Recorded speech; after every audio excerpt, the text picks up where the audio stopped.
குழந்தை வந்து சரியா யார்கிட்டயும் பேச மாட்டுது, 4-5 வார்த்தை தான் பேசுது, ரிப்பீட்டடாக சில ஆக்ஷன்ஸ் பண்ணிகிட்டே இருக்காங்க.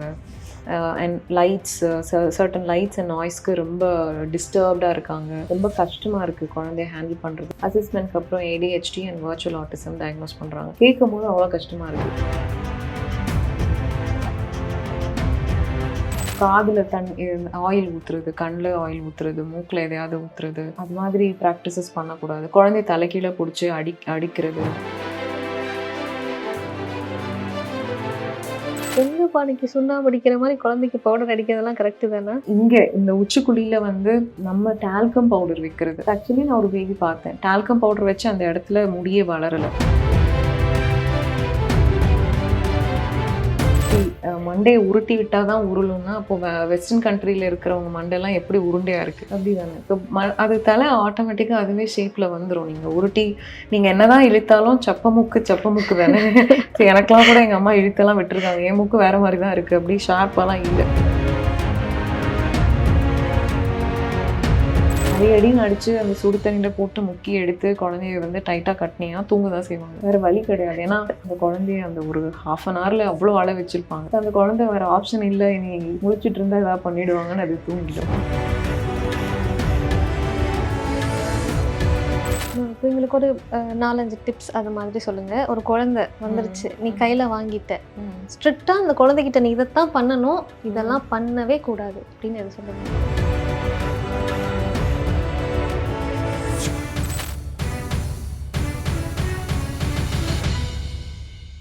விசில் டிவி நேயர்களுக்கு வணக்கம்.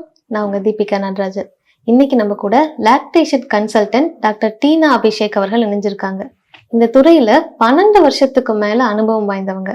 தன்னோட நீண்ட அனுபவத்தின் வாயிலாக நம்மளோட கேள்விகளுக்கும் சந்தேகங்களுக்கும் இன்னைக்கு பதில் சொல்ல போறாங்க. வணக்கம் மேம். வணக்கம். எப்படி இருக்கீங்க? நல்லா இருக்கேன், நீங்க எப்படி இருக்கீங்க? நல்லா இருக்கு மேம். மேம் இப்போ எங்களுக்கு ஒரு 4-5 டிப்ஸ் அது மாதிரி சொல்லுங்க. ஒரு குழந்தை வந்துருச்சு, நீ கையில வாங்கிட்ட, ஸ்ட்ரிக்டா அந்த குழந்தைகிட்ட நீ இதைத்தான் பண்ணணும், இதெல்லாம் பண்ணவே கூடாது அப்படின்னு எதை சொல்லுவீங்க?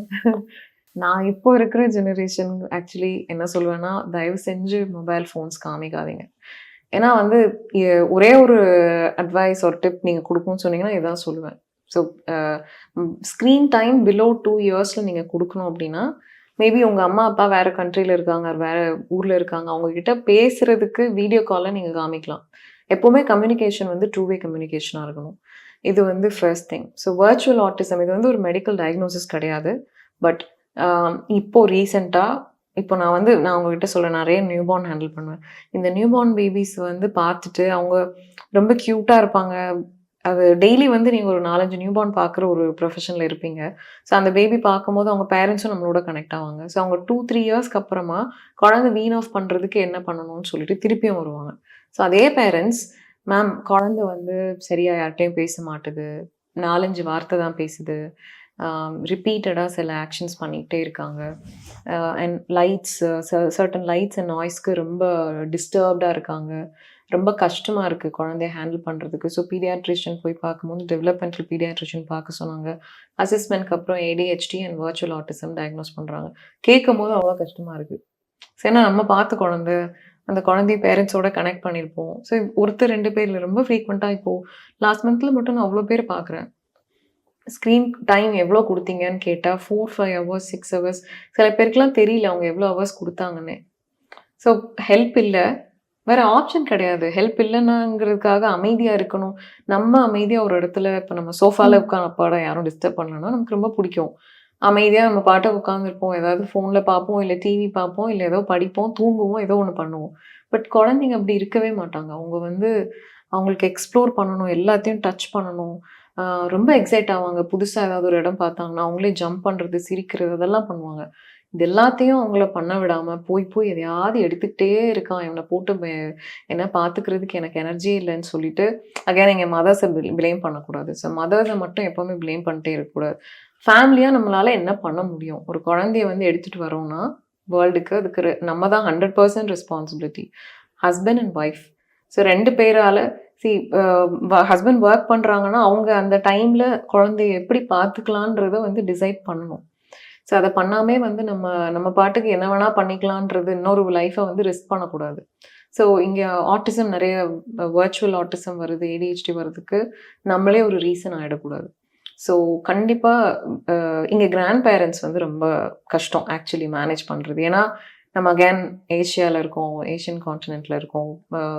கண்டிப்பாக ரெஸ்பெக்ட் பண்ணணும். பட் பேரண்டிங்குள்ளே பாட்டி தாத்தா வந்து அன்பை மட்டும் கொடுக்கலாம், ஸ்பாயில் பண்ணக்கூடாது. ஸோ குழந்தை வந்து ஆசையாக கேட்குது கொடுக்கலான்னா 1 இயர் கீழே இருக்கிற குழந்தைங்களுக்கு தயவு செஞ்சு கொடுக்காதீங்க. 2 இயர்ஸ் வரைக்கும் இருக்கிற குழந்தைக்கு கொடுக்கவே கொடுக்காதீங்க. No screen time. ஸோ அப்படி கொடுக்குறதா இருந்தால் கூட ஒரு 5 மினிட்ஸ் நார்மலாக இருக்கிற எதையாவது போட்டுட்டு பிரைட்னஸ் கம்மி பண்ணி வச்சுட்டு பார்க்கலாம். ஏன்னா அவங்களுக்கு பிடிக்கும் ஃபாஸ்ட்டாக மூவ் பண்ணுறது. ஏதோ சவுண்ட் வருது, என்னமோ இருக்குது. கண்ணெல்லாம் நீங்கள் பார்த்தீங்கன்னா ஐபால்லாம் பெருசாகிடும். அப்படியே சிரிச்சுட்டே பார்த்துட்டே இருப்பாங்க. அவங்க பார்க்க ரொம்ப க்யூட்டாக இருப்பாங்க டிவி பார்க்கும்போது.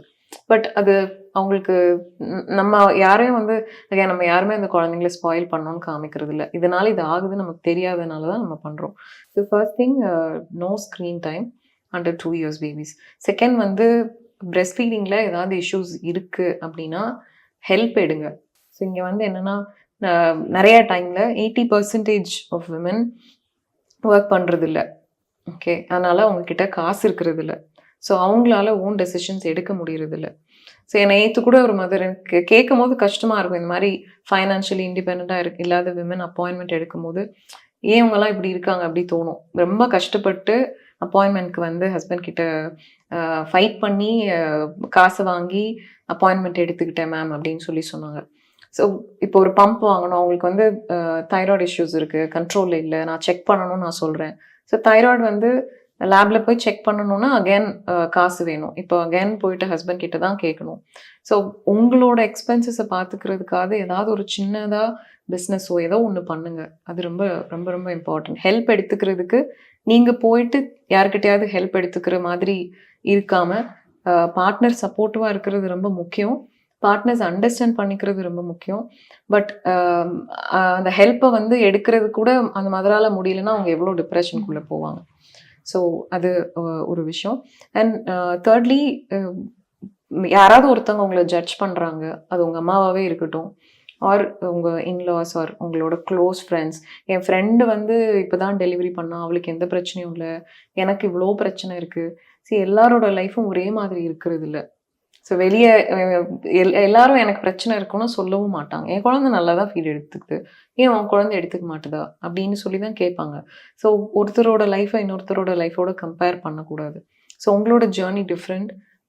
அதனால வந்து உங்கள் லைஃப்பை இன்னொருத்தவங்களோட கம்பேர் பண்ணாமல் ஹாப்பியாக உங்களோட லைஃப்பை லீட் பண்ணுறதுக்கு வந்து ட்ரை பண்ணும். மேம், இந்த குழந்தை குளிப்பாட்டுறது அது மாதிரியான விஷயங்கள் எல்லாம் இனிஷியலா எப்படி மேம் பண்ணணும்? ஸோ குளிக்க வைக்கிறது ஆக்சுவலி நம்ம ஊரில் நிறைய ஃபன்னி வே ஆஃப் பேத்திங் இருக்குது. அண்ட் ட்ரெடிஷனாக நான் வந்து கண்டிப்பாக நான் அதை எதுவுமே சொல்லலை. ஏன்னா பாட்டி வைத்தியமில் வந்து பெரிய நம்பிக்கை எனக்கு இருக்குது. ஓகே, ஸோ நம்ம ட்ரெடிஷனை நான் 100% ரெஸ்பெக்ட் பண்ணுறேன். பட் இங்கே வந்து சில ஈவன் பார்த்தீங்கன்னா நிறைய மூட நம்பிக்கை ஃபாலோ பண்ணுறதுல வேர்ல்டில் வந்து ஆஃப்ரிக்கா அண்ட் இந்தியா தான் நிறையா இருக்குதுன்னு சொல்லிட்டு ஸ்டடிஸ் சொல்லுது. புக்லலாம் இருக்கும், எங்கள் புக்ஸ்லலாம். அண்ட் நம்ம ஊரில் நிறைய பண்ணுற மாதிரி ஆஃப்ரிக்காலலாம் பியாரில் வந்து பிரெட் தொட்டு பேபி கொடுக்குறது அது மாதிரிலாம் பண்ணுவாங்க. ஸோ நம்ம கேட்கவும் அது எப்படி கொடுக்குறாங்க, நம்ம சக்கரை தண்ணி கொடுக்குற மாதிரி அவங்க வேறு மாதிரி கொடுக்குறாங்க, அது பார்லேன்றதுனால. ஸோ பேத்திங் வந்து 2.5 kgக்கு கீழே இருக்கிற குழந்தைங்கள இமீடியட்டாக குளிக்க வைக்க மாட்டாங்க. ஓகே, ஸோ ஸ்பாஞ்ச் பாத் கொடுக்குறதுக்கு சொல்லுவாங்க. அது வந்து NICU சிஸ்டர்ஸ் வந்து எப்படி கொடுக்கணும்னு பேரண்ட்ஸ்க்கு வந்து இன்ஸ்ட்ரக்ஷன்ஸ் கொடுப்பாங்க. 3 kgக்கு மேலே இருக்காங்க அப்படின்னா வார்மான வாட்டரில் குளிக்க வைக்கலாம். ஸோ இது வந்து நல்ல சூடு தண்ணியில் போட்டு குழந்தைய அமுக்கி அந்த குழந்தை வந்து குளிக்க வைக்கும்போது வீல்னாலும் குளிக்கும் போது குழந்தை அழுதாதான் கோல்டு வராது அப்படின்னு சொல்லிட்டு அந்த குழந்தைய போட்டு ஆவி வர்ற தண்ணியில் போட்டு குளிக்க வைக்கிறதெல்லாம் பண்ணக்கூடாது. அண்ட் முடிஞ்ச வரைக்கும் வீட்டில் இருக்கிறவங்களே ஹேண்டில் பண்ணுறது நல்லது. தனியாக ஒருத்தவங்களை ஒரு பாட்டியை ஹையர் பண்ணி அந்த பாட்டி மண்டையை போட்டு தேய்ச்சி மூக்கெல்லாம் இழுத்து விட்டு மண்டையை உருட்டி விட்டால் தான் உருளும்னா அப்போது வெஸ்டர்ன் கண்ட்ரியில் இருக்கிறவங்க மண்டையெல்லாம் எப்படி உருண்டையாக இருக்குது அப்படி தானே. ஸோ அது தலை ஆட்டோமேட்டிக்காக அதுவே ஷேப்பில் வந்துடும். நீங்கள் உருட்டி நீங்கள் என்னதான் இழுத்தாலும் சப்ப மூக்கு தானே. ஸோ எனக்கெல்லாம் கூட எங்கள் அம்மா இழுத்தெல்லாம் விட்டுருக்காங்க. என் மூக்கு வேறு மாதிரி தான் இருக்குது, அப்படி ஷார்ப்பாலாம் இல்லை. ஸோ என்னதான் இழுத்தாலும் பாடி பார்ட்ஸ் எல்லாம் எதுவும் மாற்ற முடியாது. ஸோ நம்மளுக்குன்னு ஒரு ஜெனட்டிக் ஏன்னா பேட்டர்ன் இருக்கும். நம்ம அம்மா கிட்டேருந்து அப்பா கிட்டேருந்து ரொம்ப ஸ்ட்ராங்காக சில விஷயத்த எடுத்துகிட்டு வருவோம். நீங்கள் மூக்கு வந்து நீளமா இருக்கணும்னா வந்து சர்ஜரி தான் பண்ணணும், வேற ஆப்ஷன் கிடையாது. ஸோ மூக்கை ஷார்ப் பண்றதுக்கு. ஸோ அது மாதிரி ஜென்டிலான மசாஜஸ் பண்ணா போதும். குழந்தைய போட்டு ரொம்ப பாடுபடுத்தி அந்த குழந்தை வந்து அழக்கூடாது நம்ம ஹேண்டில் பண்ணும்போது. ஸோ ரொம்ப நான் சொல்றது low birth wait babies and preterm babies வந்து 2.5 கீழே இருக்கிற பேபிஸ் மட்டும் குளிக்க வைக்க மாட்டாங்க. மற்றபடி அண்ட் சில ஒரு ஃபேமிலிலையும் ஒரு ப்ராக்டிஸ் இருக்கும். சரியாக ஹேண்டில் பண்ண மாட்டாங்களோ அப்படின்னு சம்டைம்ஸ் டாக்டர்ஸ் ஃபீல் பண்ணாங்கன்னா தொப்புள் கொடி விழுற வரைக்கும் குளிக்க வைக்காதீங்கன்னு சொல்லுவாங்க. குளிக்க வச்சா ஒன்றும் ஆகாது. சம்டைம்ஸ் நம்ம ஊரில் ரொம்ப சுடு தண்ணியில் போடுறது அது மாதிரி ப்ராக்டிசஸ் இருக்கிறதுனால சம்டைம்ஸ் சில நியோனேட்டாலஜிஸ்ட் தொப்புள் கொடி விழுந்து அப்புறமா குளிக்க வைங்க அப்படின்னு சொல்லுவாங்க. சேஃப்காக. ஏன்னா அதில் போட்டு பவுடர் போட்டு அப்ளை பண்ணுறது அது மாதிரிலாம் பண்ணும்போது இன்ஃபெக்ஷன் ஆகிடும். அண்ட் இங்கே இந்த உச்சிக்குழியில் வந்து நம்ம டால்கம் பவுடர் வைக்கிறது. ஸோ ஆக்சுவலி நான் ஒரு பேபி பார்த்தேன், டால்கம் பவுடர் வச்சு அந்த இடத்துல முடியே வளரலை. இப்போ ஃபேஸில் போடுற டால்கம் பவுடர் அதை வந்து பேபிக்கு மேலே உச்சிக்குழியில் வைக்கக்கூடாது. உச்சிக்குழியில் வைக்கிறதுக்கு சில நாட்டு மருந்து கடையில் பொடி இருக்குது. உங்கள் கல்ச்சர், நீங்கள் சர்டன் ரீஜன்லேருந்து வந்திருக்கீங்க, கேரளா அது மாதிரி பிளேசஸில் இருக்கீங்க, அந்த மாதிரி இருக்கிற இடத்துல இருக்கிறவங்களுக்கு உச்சிக்குழியில் வைக்கிறதுக்குன்னு ஒரு பவுடர் வச்சுருப்பாங்க. அது மாதிரி இது வந்து நீங்கள் உங்கள் ஃபேமிலியில் ட்ரெடிஷ்னலாக யூஸ் பண்ணுவீங்க, நீங்கள் ஆல்ரெடி பார்த்துருக்கீங்கன்னா டெஃபினட்டாக யூஸ் பண்ணலாம். சில பேர் விபூதி வைப்பாங்க. சேஃபாக உங்கள் ஃபேமிலியில் யூஸ் பண்ணுறதா இருந்தால் யூஸ் பண்ணலாம். அந்த காலத்தில் யூஸ் பண்ண டால்கம் பவுடர் இந்த காலத்தில் யூஸ் பண்ணுற டால்கம் பவுடர் வேறு. ஸோ அதை கொண்டு பேபி தலையில் உச்சிக்குழியில் வந்து வைக்கக்கூடாது. ஸோ அதில் வந்து அது என்ன கான்செப்டில் வைக்கிறாங்கன்னா அது வந்து குழியாக இருக்குது, குளிக்க வைக்கும்போது தண்ணி தேங்கிடும். ஸோ அதில் பவுடர் வச்சா குழந்தைக்கு வந்து கோல்டு வராதுன்றதுல தான் வைக்கிறாங்க. பட் உங்களுக்கு தெரிஞ்ச நல்ல பவுடராக வைங்க ட்ரெடிஷ்னலாக அதை ஃபாலோ பண்ணுறீங்கன்னா. ஸோ காதில் ஆயில் ஊற்றுறது, கண்ணில் ஆயில் ஊற்றுறது, மூக்கில் எதையாவது ஊற்றுறது, அது மாதிரி ப்ராக்டிசஸ் பண்ணக்கூடாது. குழந்தைய தலைக்கீழே பிடிச்சி அடிக்கிறது, இது மாதிரி சர்டன் ப்ராக்டிசஸ் இருக்குது. இதெல்லாம் வந்து பண்ணக்கூடாது. அண்ட் துணியில் வந்து ஸ்வாடல் பண்ணலாம். பட் நல்ல ஒரு சாக்கு பையில் போட்டு கட்டுற மாதிரி குழந்தைய காலை பிடிச்சி இழுத்து ஃபுல்லாக கட்டி வைக்கிறது. நீங்கள் அப்படி கட்டி வச்சா குழந்தை தூங்குவாங்க. அதில் வந்து ஆக்சுவலி ஹிப் டிஸ்லொகேஷன் ஆகும்னு சொல்லிட்டு ஸ்டடிஸ் சொல்லுது. அவ்வளோ டைட் ஸ்வாட்லிங் ஒரு டைட்டாக கட்டுறதுனால. எங்கள் வீட்டில் எல்லாருக்கும் நாங்கள் பண்ணுறோம், யாருக்கும் டிஸ்லொகேஷன் ஆனதில்லை, எல்லாருக்கும் ஆகாது. ஒரு வேளை உங்கள் பேபிக்கு ஆயிடுச்சுன்னா. ஸோ எதுவுமே ரொம்ப டைட்டாக பண்ணக்கூடாது. ஸோ ஆப்வியஸ்லி நீங்கள் என்ன பண்ணாலும் அந்த குழந்தை வந்து அடின்னு அடித்து அந்த சுடு தண்ணியில் போட்டு முக்கி எடுத்து குழந்தைய வந்து டைட்டாக கட்டினீங்கன்னா தூங்க தான் செய்வாங்க.